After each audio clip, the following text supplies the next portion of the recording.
Here's how you can learn the cloud and get a job as a cloud engineer. Let's focus on what really matters, a step-by-step guide to become a cloud engineer as fast as possible. First, understand operating systems like Linux, then learn about databases, both relational like MySQL and Postgres, and NoSQL like MongoDB. You gotta learn about core networking concepts and about the fundamentals of virtualization. Now learn Git for version control and Bash for automating tasks and processing commands in Linux environments. These are crucial in order to build enterprise-level applications. You gotta choose the cloud platform. Whether it's AWS, Azure, or Google Cloud, you gotta pick one and stick with it. You gotta learn the most used services based on your area of focus. It can be admin, DevOps, machine learning. There's something for everyone, and you can understand how they can work together. Next, certifications. Real-world experience is what really matters, but until you get that, there's no better way to prove your knowledge than certifications. So you can start with the Azure Data Fundamentals exam. This is a quick win because it's easy to pass even for a complete beginner. You gotta understand cloud architecture.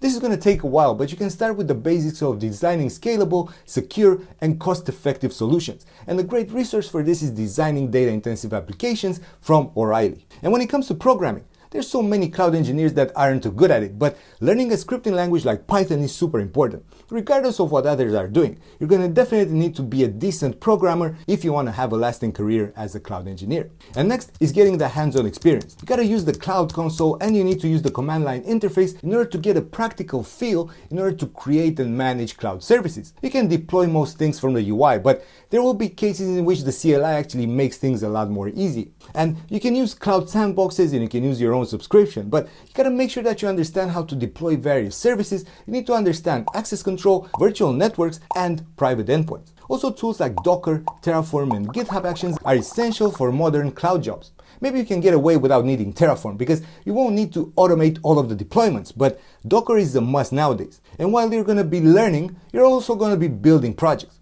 Either completely custom projects where you just provision a couple of resources, or by using accelerators that many cloud providers already built for you in order to leverage. Azure has a whole bunch of solutions that you can just look into, so you can just start from there. And I think these are great in order to get inspired on what you can build. And you can just apply what you learned by building either projects from scratch or by leveraging one of these accelerators. Because these real-world applications are going to solidify your knowledge and are going to show that you know what you're doing.